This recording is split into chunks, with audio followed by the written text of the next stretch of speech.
Chapter से वो था एवरेज वेलोसिटी। तो ये टारगेट मैं आपको दिखा देता हूँ। ये टारगेट कंप्लीट हो चुका है। हम जो टारगेट लेके चल रहे हैं उस टारगेट में ये आपका कंप्लीट हो चुका है, ये आपका कंप्लीट हो चुका है। आज हम टारगेट नंबर 3 की बात करेंगे, वेलोसिटी एंड एक्सेलरेशन और फिर मोशन अंडर ग्रेविटी। तो ये 5 टारगेट आपके इस चैप्टर से हैं, ठीक है। मैं हर चैप्टर में आपको बताता हुआ चलूंगा कि क्या आपको पढ़ना है, और जो मैं बताऊं कि ये पढ़ना है तो पढ़ना ही पढ़ना है, बाकी तुम पढ़ो ना पढ़ो काम हो जाएगा आपका, ठीक है। तो चलिए आज हम खेल शुरू करते हैं। और खेला कहां से शुरू करेंगे? देखिए टारगेट 1 में हमारे पास बहुत सारी चीजें हैं, इक्वेशंस हैं, तो इन सब के बारे में मैं आपको 1 बाय 1 जानकारी देता हूं, ठीक है। तो चलिए शुरू करते हैं। सभी लोग कॉपी पेन लेके बैठ जाइए मेरे साथ। तो आज का टारगेट है हमारा वेलोसिटी एंड एक्सेलरेशन। हालांकि वेलोसिटी यानी कि वेग के बारे में मैं कल आपसे बात कर चुका हूं कि वेग किसे कहते हैं, ठीक। तो बात करनी चाहिए हमें किसके बारे में? एक्सेलरेशन के बारे में। तो ध्यान से समझिए मेरे दोस्त, आज हम बात कर रहे हैं किसके बारे में? एक्सेलरेशन। एक्सेलरेशन को क्या कहा जाता है? एक्सेलरेशन को हिंदी में त्वरण कहा जाता है। क्या कहा जाता है? त्वरण, ठीक है। त्वरण शब्द बना है किससे? त्वरित से। त्वरण शब्द किससे बना है? त्वरित से। और त्वरित का मतलब होता है बहुत जल्दी से, यानी कि या कोई जैसे बोलते हैं कि त्वरित कार्य करो, मतलब जल्दी से कर दे यार। तो कहने का मतलब मेरा ये है कि जब हम कहते हैं कि किसी भी वस्तु की गति त्वरित गति है, तो इसका अर्थ क्या होता है? इसका अर्थ होता है कि वस्तु का वेग परिवर्तित हो रहा है। मतलब जब भी हम कहेंगे कि बॉडी का मोशन कैसा है, एक्सेलरेटेड मोशन है, तो एक्सेलरेशन का मतलब होता है चेंज इन वेलोसिटी। क्या? Change in velocity. तो ध्यान से समझिएगा, एक्सेलरेशन का कारण क्या है। तो सबसे पहले अगर आपसे कोई पूछे कि भाई एक्सेलरेशन को किस तरह से परिभाषित किया जाता है, तो औसत त्वरण लिखो मेरे साथ। औसत जो त्वरण होता है, औसत त्वरण। औसत त्वरण का मतलब जो आपका एवरेज एक्सेलरेशन होता है, जो आपका एवरेज एक्सेलरेशन होता है, औसत त्वरण यानी कि एवरेज एक्सेलरेशन, इसकी परिभाषा क्या है? इसकी डेफिनेशन है change in velocity. Change in velocity, change in velocity. Change in velocity का मतलब वेग में परिवर्तन, वेग में परिवर्तन, वेग में परिवर्तन और बटे क्या? समय, ठीक है, डिवाइडेड बाय टाइम इंटरवल, ठीक है, डिवाइडेड बाय टाइम इंटरवल, यानी कि वह समय अंतराल, ठीक है, जिस समय अंतराल में, ठीक है, जिस समय अंतराल में वेग परिवर्तित हुआ है। कुछ लोग ऐसे भी कहते हैं कि औसत त्वरण का मतलब ए के ऊपर डंडा बराबर होगा डेल्टा वी बटे डेल्टा टी। ये बात आपको समझ में, ठीक है। डेल्टा वी का क्या मतलब है? डेल्टा वी का मतलब है आपका चेंज इन वेलोसिटी, यानी कि वेग में परिवर्तन। और डेल्टा टी का क्या मतलब है? समय अंतराल, कि वो टाइम, जितना टाइम वस्तु ने लिया है अपने वेग को परिवर्तित करने में। अगर हम यूं कहें कि ये टाइम बड़ा छोटा है, हम कहें इफ, यदि डेल्टा टी बहुत छोटा हो, ठीक, तो अब क्या होगा? तो हम लिखेंगे तात्क्षणिक त्वरण। कौन सा त्वरण? तात्क्षणिक त्वरण। तात्क्षणिक त्वरण को अंग्रेजी में क्या कहेंगे? Instantaneous acceleration. कौन सा एक्सेलरेशन? जल्दी से बोलो। Instantaneous acceleration. इसको ए से डिफाइन किया जाता है, ये होता है limit, limit delta T tends to 0, delta V upon delta T, जिसको आप अवकलन रूप में लिख सकते हो डीवी बाई डीटी। तो ये जहरीला कॉन्सेप्ट आपको याद रखना है कि अगर वेग का अवकलन कर दिया जाए तो आपको कौन सा त्वरण प्राप्त होगा? आपको तात्क्षणिक त्वरण प्राप्त होगा। लेकिन वेग में परिवर्तन और बटे अगर आप समय से भाग देते हैं तो कौन सा त्वरण प्राप्त होगा? तो आपको त्वरण प्राप्त होगा कौन सा? औसत त्वरण। क्लियर है? बिल्कुल जल्दी से बताइए, क्या ये बात क्लियर है? बिल्कुल। अब ध्यान से समझिए, सर कल का पीडीएफ दिखा दो प्लीज। बेटे कल का पीडीएफ आपका ऐप के अंदर है, तो ऐप के अंदर जाइए, पीडीएफ वहीं से आपको मिलेगी, ठीक है। दोनों होमवर्क की पीडीएफ भी उसी में है और जो हमने कल पढ़ाया था उसकी पीडीएफ भी आपको वहीं पर मिलेगी, ठीक है। क्रिस्टल क्लियर है? आ जाइए मेरे साथ। अगर कोई आपसे ये पूछे, पूछने दो हम जवाब दे देंगे। कोई आपसे पूछे कि भाई एक्सेलरेशन का कारण क्या है, कोई अगर आपसे पूछे कि एक्सेलरेशन यानी कि त्वरण का कारण क्या है, त्वरण का कारण, तो आप सीधे सीधे जवाब देना कि त्वरण का जो कारण है वो क्या है? त्वरण का कारण है चेंज इन वेलोसिटी। क्या कारण है त्वरण का? बोलो। चेंज इन वेलोसिटी, ठीक है। यानी कि त्वरण कब उत्पन्न होता है? त्वरण उत्पन्न होता है जब वेग में परिवर्तन होता है। जब वेग में परिवर्तन होता है, जब वेग में परिवर्तन होगा तो त्वरण पैदा होगा। जब वेग में क्या होगा? परिवर्तन होगा तो त्वरण पैदा होगा। अब वेग कैसी राशि है? अरे बोलो। वेग सदिश राशि है। वेलोसिटी कैसी क्वांटिटी है? Vector quantity. अब यहाँ परिवर्तन दो तरीके से हो सकता है। पहला परिवर्तन क्या हो सकता है? जान लीजिए, ठीक है। हम लिखेंगे only, only magnitude, only magnitude of velocity, only magnitude of velocity changes, only magnitude of velocity changes, यानी कि हिंदी में क्या कहेंगे, ठीक है, वेग का केवल, यहां लिख सकते हैं केवल वेग का परिमाण, केवल वेग का परिमाण बदला हो, केवल वेग का परिमाण बदला हो। जी हाँ, सिर्फ और सिर्फ क्या बदला हो? वेग का परिमाण बदला हो। परिमाण का मतलब क्या? दिशा नहीं बदल रही है। आप साइकिल से जा रहे हैं, ठीक है, महबूबा की याद में सीधी सड़क पर जा रहे हैं, ठीक, और आपने पैडल मारना तेज कर दिया, तो क्या हुआ? दिशा नहीं बदली, सिर्फ और सिर्फ क्या बदला? वेग का परिमाण बदला, यानी कि ओनली मैग्नीट्यूड चेंजेस, ठीक। तो पहली कंडीशन ये हो सकती है कि वेग में परिवर्तन की पहली स्थिति क्या हो सकती है? कि केवल वेग का क्या हो? परिमाण बदला हो। दूसरी स्थिति क्या हो सकती है त्वरण उत्पन्न होने की?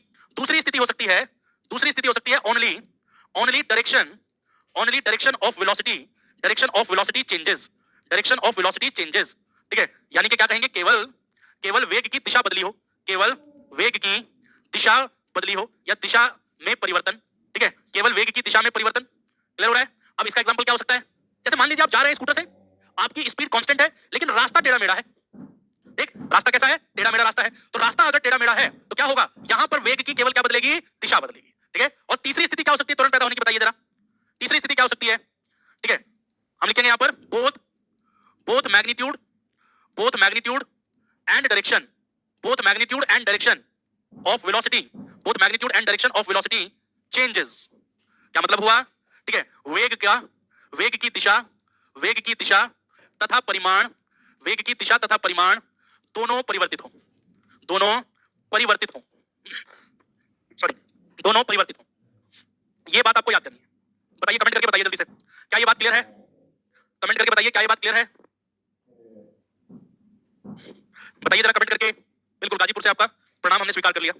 अगर ये बात क्लियर है तो नाम याद करो जल्दी से, चर्चा इसकी बाद में भी करेंगे, फिलहाल इसका नाम याद कर लो, ठीक है? अगर केवल और केवल मैग्नीट्यूड चेंज हो तो ऐसे त्वरण को हम क्या कहते हैं? टेंजेंशियल एक्सेलरेशन कहते हैं। कौन सा एक्सेलरेशन? Tangential acceleration. इसे हम लोग कहते हैं स्पर्श रेखीय, स्पर्श रेखीय त्वरण। कौन सा त्वरण? स्पर्श रेखीय। जब केवल दिशा में परिवर्तन हो तो इसे कहते हैं रेडियल एक्सेलरेशन, रेडियल एक्सेलरेशन, ठीक है? रेडियल एक्सेलरेशन का मतलब इसे कहते हैं त्रिज्यीय त्वरण। क्या कहते हैं इसे हम लोग? त्रिज्यीय त्वरण, ठीक है? और जब दोनों बदले तो दोनों तरह के त्वरण यहां पर होंगे, स्पर्श रेखीय भी होगा और त्रिज्यीय भी होगा, ठीक है? तो यहां पर जो त्वरण होगा ए, वो क्या होगा? अंडर द रूट स्पर्श रेखीय त्वरण और प्लस त्रिज्यीय त्वरण। ये सूत्र याद रखिएगा। इसके बारे में हम अगले चैप्टर में वापस से बात करेंगे, ठीक है? फिलहाल मेरा उद्देश्य पूरा हो गया। मैं आपको बताना चाहता था कि त्वरण का कारण क्या है, कि त्वरण किस कारण से पैदा होता है, एक्सेलरेशन क्यों पैदा होता है। तो एक्सेलरेशन के पैदा होने के तीन केसेस दो केसेस याद रखिएगा, ठीक है? या तो वेग की का केवल परिमाण बदला हो, या फिर वेग की केवल दिशा बदली हो, या फिर जो है दोनों में परिवर्तन हो गया हो। तो हम कहेंगे क्या कि भाई त्वरण पैदा हुआ है। एनडीए के लिए भी पढ़ सकते हैं, पढ़ सकते हैं। अब आगे आइए मेरे साथ, जरा समझो, जरा सारे आ जाओ। दिमाग को लेके आना, दिमाग को घर पे मत छोड़ के रखो, इधर आ जाओ। जरा एक बात बताओ मुझे, अगर मैं कोई ऐसी स्थिति ले रहा हूं, कैसी स्थिति ले रहा हूं? मैं आपसे कह रहा हूं कि एक सीधी सड़क है और इस सीधी सड़क पर ये गाड़ी है, यहां इसका वेग v1 है और कुछ समय के बाद या कुछ दूरी के बाद इसका वेग v2 हो जाता है और दिया गया है कि v2 जो है v1 से बड़ा है। तो आप मुझे बता सकते हो कि यहां पर कैसा त्वरण होगा? देखो, रास्ता बिल्कुल सीधा है, रास्ता टेढ़ा मेढ़ा नहीं है, और लेकिन आप देख सकते हैं डायग्राम में कि v2 जो है बड़ा है और v1 क्या है? छोटा है। तो वेग की केवल क्या बदली है? दिशा बदली है। तो यहां पर त्वरण जो होगा वो त्वरण कौन सा होगा? स्पर्श रेखीय त्वरण होगा। a बराबर क्या होगा? यहां पर at होगा। समझ गए? सूत्र वही रहेगा, फॉर्मूला वही रहेगा, वेग में परिवर्तन बटे समय। तो दिशा देख लीजिए वेग की कैसी है। अब दूसरा केस देखिए मित्रों, दूसरा केस देखिए क्या हो सकता है। अगर मैं तुमसे ये कहूं कि मान लो सीधी सड़क है, सड़क तो सीधी है, तो सीधी सड़क बना देता हूं एक बार में जरा, ठीक है? मान लो मैं कहता हूं कि सड़क सीधी है, यहां पर एक वस्तु है और इस वस्तु का वेग यहां पर v1 है, ठीक है? और यहां जब वस्तु पहुंची तो मान लेते हैं कि इसका वेग v2 हो गया, लेकिन इस बार जो आपको दिया गया है कि v2 छोटा है और v1 क्या है? बड़ा है। तो इस बार भी त्वरण कैसा होगा? स्पर्श रेखीय होगा, लेकिन यहां पर ये मंदन के जैसे काम करेगा।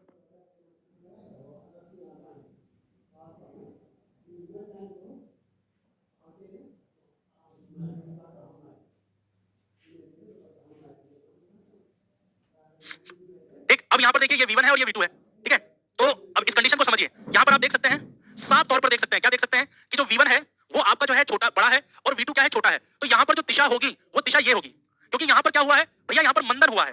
क्या हुआ है यहां पर? मंदन। क्या हुआ है? मंदन। ठीक, और यहां पर क्या हुआ है? यहां हुआ है त्वरण। हालांकि मंदन भी एक त्वरण ही है, लेकिन इसकी दिशा जो है विपरीत होगी, क्योंकि यहां पर चाल बढ़ नहीं रही है, यहां पर चाल क्या हो रही है? घट रही है। तो जब भी वेलोसिटी घटे तो त्वरण, जो त्वरण होगा उसको हम एक नया शब्द बोलेंगे, क्या बोलेंगे? मंदन। और दिशा क्या होगी? विपरीत होगी। ये बात ध्यान रखिएगा, जल्दी से बताइए। समझ गए? अरे भाई यहां पर क्या हो रहा है? यहां हो क्या रहा है? पहले केस में यहां पर वेलोसिटी बढ़ रही है, तो त्वरण की दिशा क्या होगी? इस तरफ होगी। ठीक, यहां पर क्या हो रहा है? यहां पर वेग क्या हो रहा है? घट रहा है, तो त्वरण की दिशा क्या होगी? विपरीत होगी। समझ गए? ये बात आप ध्यान रखिएगा, बहुत इंपॉर्टेंट बात है। अगर मैं तीसरा केस ले लूं, सुनो जरा तीसरा केस, केस नंबर, अच्छा ये दो केस आप याद रखिए। वो जो सेंट्रीपिटल एक्सेलरेशन है वो हम वृत्ताकार गति में आपको पढ़ा देंगे, क्योंकि अभी आप कंफ्यूज हो जाओगे। आप दो केस याद रखना बस, मतलब ये त्वरण की दिशा और ये किसकी दिशा? मंदन की दिशा। कमेंट करके बताओ, डी एक्सेलरेशन भी बोलते हैं, बिल्कुल भाई, ठीक है? तो ये क्या है? आपकी मंदन। अब इसको जो है अंग्रेजी में, इसका एक नया वर्ड भी है, अंग्रेजी में इसको कहते हैं डी एक्सेलरेशन। क्या कहते हैं इसको हम लोग? D acceleration. ठीक है, याद रखिएगा, भूलिएगा नहीं, बहुत इंपॉर्टेंट बात है। चलो ये बात हमने खत्म कर ली, त्वरण वाली बात। वापस से आएंगे अगले चैप्टर में, इनको वापस से हम डील करेंगे, लेकिन फिलहाल आज जितना समझना है उतना समझो बस। ठीक, आज सिर्फ जितना समझना है उतना समझो, ध्यान से समझिए। अभी जरा एक बात और समझो मेरे दोस्त, मेरे प्यारे दोस्तों, एक बात और नजर डालें, और एक बात और नजर क्या डालें, हम जरा थोड़ा सा पोस्टमार्टम करके देखते हैं क्या, कि अगर आपको x दिया है और x क्या है? डिस्प्लेसमेंट है। बोलो मेरे साथ, x क्या है? डिस्प्लेसमेंट है, यानी कि विस्थापन है। मान लो विस्थापन को x से प्रदर्शित करते हैं। v क्या है? v वेलोसिटी है, यानी कि वेग है, ठीक है? ये वेलोसिटी है। और a क्या है? एक्सेलरेशन है। a क्या है? त्वरण है। त्वरण का मतलब एक्सेलरेशन है। दोस्तों बने रहिएगा मेरे साथ, क्योंकि आज हम इस टॉपिक को खत्म करने वाले हैं। तो अगर आपको डिस्प्लेसमेंट की दुनिया से वेग की दुनिया में जाना है तो क्या कर दीजिए? अवकलन कर दीजिए। क्या कर दीजिए? बोलो, अवकलन कर दीजिए। अवकलन का मतलब है आप इसका डिफरेंशिएशन कर दीजिए। क्या कर दीजिए मेरे दोस्त? डिफरेंशिएशन। अगर आपको वेग की दुनिया से त्वरण की दुनिया में जाना है तो मेरे दोस्त क्या कर दीजिए? अवकलन कर दीजिए। क्या कर दीजिए? अवकलन कर दीजिए, ठीक है? यानी कि डिफरेंशिएशन कर दीजिए। क्या कर दीजिए? डिफरेंशिएशन कर दीजिए। जल्दी से कमेंट करके मुझे बताएंगे कि अगर मैं विस्थापन का अवकलन कर दूं तो मुझे क्या मिलेगा? मुझे वेग की प्राप्ति हो जाएगी। बोलो होगी कि नहीं होगी? और अगर मैं वेग का अवकलन कर दूं तो मुझे त्वरण की प्राप्ति होगी। बोलो होगी कि नहीं होगी? होगी ना? बिल्कुल। कुछ लोग ये भी कहते हैं कि सर आप इस फॉर्मूले को ऐसे भी लिख सकते हो कि आपने 2 बार अवकलन किया है किसका? विस्थापन का। कुछ लोग ये भी कहना चाहते हैं, तो ये बात भी सही है। क्लियर हो रहा है? जल्दी कमेंट करके बताओ, क्लियर हो रहा है क्या? बोलिए बेटा, क्लियर हो रहा है? बोलो, ये बात क्लियर है? अच्छा, अरे यहां पर v की जगह हमने dx by dt रख दिया। तो यहाँ dx d2 x square by dt square हो जाएगा। ठीक है, दो बार अवकलन कर देंगे विस्थापन का तो सीधा त्वरण की प्राप्ति हो जाएगी। दो बातें और याद रखिए मेरे दोस्त, अगर किसी क्वेश्चन में, हाँ जी सुन नहीं रहे हो तुम मेरी बात, पता नहीं कहाँ महबूबा की याद में खोए रहते हो सुबह सुबह। अरे महबूबा भी मिलेगी, पहले भर्ती तो हो जाओ। एक स्टार पॉइंट, यदि किसी क्वेश्चन में प्रारंभिक वेग या प्रारंभिक त्वरण यानी कि इनिशियल वेलोसिटी, ठीक है, और इनिशियल एक्सेलरेशन बोला जाए, तब t बराबर 0 रख दें। बोलो जल्दी से, ये नोट याद कर लिया? कह रहा है कि आपको पढ़ाया हुआ आएगा पेपर में, भाई पढ़ के देख लो, ये जो पुराने बच्चे उनसे पूछ लो। ठीक है, पढ़ाया हुआ पेपर में आए इसीलिए मैं पढ़ा रहा हूं। ठीक है, इसीलिए मैं आपको देखो बिल्कुल कंसाइज वे में पढ़ा रहा हूं, मतलब मुद्दे की बात पे आ रहा हूं बस। ठीक है, ना लेफ्ट ना राइट, सीधी बात, नो बकवास।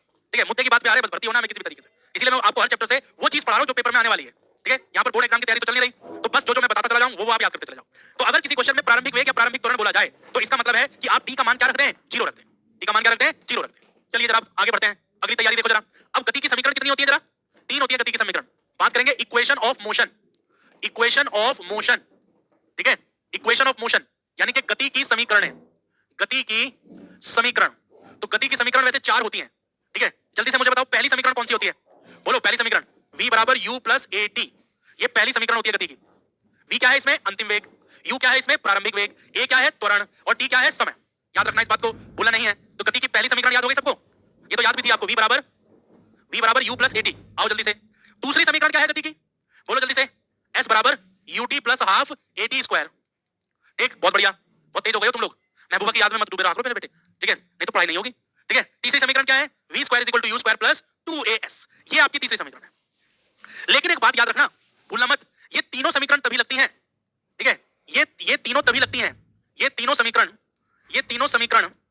ठीक है, तभी लागू होती हैं जब a यानी कि एक्सेलरेशन यानी कि त्वरण क्या हो? कांस्टेंट। याद रहेगा, ये तीनों समीकरण, बड़े न्यूमेरिकल मैंने करवाए भी थे बेटा, है ना, कल भी मैंने कराया, देखो आपको बन गए ना न्यूमेरिकल, सारे बनते हुए चले जाएंगे, चिंता मत करो मेरे लाल गोपाल। ये बात याद रखो कि गति की ये तीनों समीकरण गैलीलियो ने दी थी, सबसे पहले बात तो याद रख लो। हालांकि अब ऐसे सवाल आते नहीं है कि गति की तीनों समीकरण किसने दी थी, अब पेपर का लेवल थोड़ा सा बढ़ गया है। ठीक है, तो ये तीनों समीकरण तभी लागू होती हैं जब आपका त्वरण कैसा हो? नियत हो, कांस्टेंट हो। ठीक है, अब जरा चौथी समीकरण के बारे में बात कर लेते हैं। हालांकि वो कोई समीकरण नहीं है, फिर भी हम उसे कहते हैं डिस्टेंस इन nth सेकंड। समझो जरा जल्दी से, डिस्टेंस इन nth सेकंड यानी कि nv सेकंड में चली गई दूरी। अब nv का मतलब क्या है? nv का मतलब क्या होता है समझो जरा। मान लो अगर कोई तुमसे आके पूछे, या तुम एक स्कूल में गए और तुमने वहां एक बच्चे को खड़ा कर दिया कि बच्चा खड़ा हो जाओ, तुम कौन सी क्लास में पढ़ते हो? तो उसने कहा कि भैया मैं 8वीं क्लास में पढ़ता हूं। तो 8वीं का मतलब क्या है? मतलब 1 से लेकर 8 तक पढ़ता हो? नहीं, वो एक ही क्लास है। वो कौन सी है? 8वीं क्लास कब होती है? 7वीं क्लास के बाद और 9वीं क्लास से पहले। समझ गए? तो nv सेकंड का मतलब अगर मैं बोलूंगा कि 5 सेकंड में चली गई दूरी, क्या 5 सेकंड में चली गई दूरी, तो आप ये वाला समीकरण लगाएंगे। समझे? अगर मैं बोलूं 5वीं सेकंड में चली गई दूरी, तो समीकरण वो नहीं लगेगी, समीकरण कुछ और लगेगी। समझो जरा, मान लो एक वस्तु यहां से चलकर और यहां तक पहुंचती है। ठीक, तो यहां से यहां तक जाने में उसे कितना टाइम लगता है? मान लो a से b तक जाने में उसको जो है n सेकंड लगते हैं। कितने सेकंड लगते हैं? n। और मान लो वो वस्तु a से लेकर c तक जाती है, सुनना जरा जल्दी से मुझे बताना जरा, वो वस्तु a से लेकर a से c तक जाती है n-1 सेकंड में। कौन से कितने सेकंड में? n-1। तो अगर मैं कहूंगा c से b तक चली गई दूरी, तो c से b तक चली दूरी, ठीक है, nv सेकंड में तय की गई है। अब दिमाग में थोड़ा सा समझो, तय की गई है। देखो बेटा थोड़ा सा समझाते हैं। मान लो n का मान 9 मान लो, कुछ क्या मान लो 9, तो a से लेकर b तक कितने सेकंड में आया? 9 सेकंड में। और a से लेकर c तक कितने सेकंड में आया? 8 सेकंड में। तो c से b तक वो जाएगा तो वो कौन सा सेकंड होगा? वो 9वां सेकंड होगा। वो कौन सा सेकंड होगा? 9वां सेकंड होगा, क्योंकि 8 सेकंड तो यहीं पर खत्म हो गए ना। तो c से लेकर b तक वो जाएगा तो वो कौन सा सेकंड होगा? 9वां सेकंड। कौन सा सेकंड? 9वां। समझ गए? मान लो n को तुमने 7 सोच लिया, तो यहां से लेकर यहां तक कितना टाइम लगा? 7 सेकंड। और यहां से लेकर यहां तक कितना लगा? 6 सेकंड। तो यहां से यहां तक कितना लगेगा? 7वां सेकंड। कौन सा? 7वां सेकंड। समझ गए? 7 सेकंड का मतलब कुछ और है और 7वें सेकंड का मतलब कुछ और है। ये बात दिमाग में बैठानी पड़ेगी। क्लियर है? बोलो बोलो। गुरुजी मेरे पास पैसे नहीं है, माता पिता नहीं है। विवेक राठौर अगर ऐसी समस्या है, ठीक है, माता पिता भी नहीं है आपके, तो चलो हम कुछ करेंगे। ये तो बड़ी दिल वाली बात कर दी आपने। ठीक है, चिंता ना करो, आप इसी से करते रहो। इंग्लिश में बताएं। हाँ, इंग्लिश में बता देते हैं। मैं कह रहा हूं कि अगर a से b तक उसने जो है 9 सेकंड में टोटल डिस्टेंस कवर किया है, ठीक, और a से लेकर c तक उसने 8 सेकंड में कवर किया है, तो c से b तक का जो डिस्टेंस होगा वो 9th सेकंड का डिस्टेंस होगा। इसका होगा 9th सेकंड का। फॉर्मूला याद कीजिएगा जरा, distance covered in nth second. क्या फॉर्मूला है? Sn = u, बोलो, प्लस 1/2a, बोलते क्यों नहीं हो? 2n - 1। समझ गए? ये फॉर्मूला याद रखना सब लोग, nवे सेकंड में चली गई दूरी, distance covered in nth second. याद रहेगा? भूलोगे तो नहीं, तो भूलोगे तो नहीं, जल्दी बोलो, नहीं भूलना है इसको, ठीक है? ये भूलना नहीं है किसी को भी ये फॉर्मूला। अरे हिंदी में बता दिया मैंने, फिर इंग्लिश में बता दिया, ठीक है? दोनों में मैंने समझा दिया। चलो जरा सवालों पर आओ, क्या ये सब चीज याद रहेगी आपको? अगर याद रहेगी तो पहले सवाल का जवाब दीजिए। हाँ, ये मैंने उसको टाइप भी कर रखा है, आप पढ़ लेना एक बार। आ जाइए, पहला सवाल कीजिए जल्दी से। फर्स्ट क्वेश्चन कीजिए। कह रहा है कि a particle start it's motion from rest under the action of a constant force. अच्छा मित्रों, जब भी बोला जाए ना पार्टिकल रेस्ट से स्टार्ट कर रहा है, तो इसका मतलब u बराबर 0 हो जाएगा, है ना? अगर कोई कण विराम अवस्था से अपनी गति शुरू कर रहा है, तो उस कंडीशन में u क्या हो जाएगा मेरे दोस्त? 0। आगे देखो क्या कह रहा है, अ कांस्टेंट फोर्स। अच्छा, अगर फोर्स कांस्टेंट है तो एक्सेलरेशन भी कांस्टेंट होगा। कह रहा है कि if the distance covered in first 10 second is s1, पहली 10 सेकंड में कितनी दूरी तय की? s1, and that covered in first 20 second is s2, और पहली 20 सेकंड में कितनी दूरी कवर करी? पहली 20 में कितना कवर किया? s2। तो कह रहा है s1 और s2 के बीच में संबंध बताइए क्या होगा, निकालो जल्दी से, ठीक है? अरे भाई, पहला 10 सेकंड बोला है और पहला 20 सेकंड बोला है, तो s बराबर ut प्लस हाफ at² डालो इसमें। चलो पहले देखो, पहले 10 सेकंड में क्या हो जाएगा? पहले 10 सेकंड,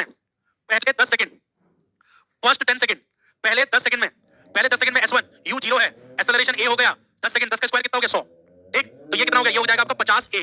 अब बोला है पहले 20 सेकंड में, तो पहले 20 सेकंड में क्या होगा?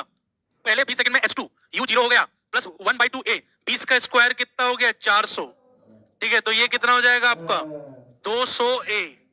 जल्दी से मुझे बताओ, अगर मैं s2 बटे s1 कर दूं, s2 बटे s1, तो ये हो जाएगा 200a और नीचे हो जाएगा 50 का a। ये 0 से 0, 0 5 चौको कितना हो गया? 20। तो s2 बराबर कितना हो गया? 4s1। s2 बराबर कितना? 4s1। तो ये ऑप्शन कौन सा सही है आपका? सी ऑप्शन सही है। क्लियर है? बिल्कुल, सी इज एब्सोल्युटली करेक्ट। बहुत बढ़िया बेटा, बहुत बढ़िया। चलो बेटे अगला क्वेश्चन करो। बेटे ये वाला करना जल्दी से।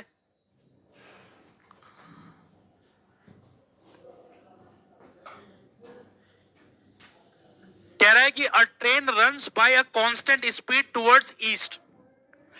एक ट्रेन कांस्टेंट स्पीड के साथ ईस्ट में जा रही है। A person sitting on a seat पर बैठा हुआ एक आदमी फेसिंग ईस्ट, जिसका मुंह भी ईस्ट की तरफ है, टॉसेस अ कॉइन, एक कॉइन उछालता है, तो क्या होगा? याद रखना, सुनो मेरी बात, ये वाला 3 केस होते हैं, इसके तीनों केस नोट कर लो पहले जरा, ठीक है? सिक्का उछालने वाला है ये, ठीक है? तो ये तीनों केस लिखो, चलो जल्दी जल्दी लिखो। देखो, अगर ट्रेन रेस्ट में है, ठीक है, या फिर कांस्टेंट स्पीड से जा रही है, कांस्टेंट स्पीड से, ठीक है? कांस्टेंट स्पीड से जा रही है। कांस्टेंट स्पीड का मतलब है नियत चाल से जा रही है, तो क्या होगा? सिक्का उछालने पर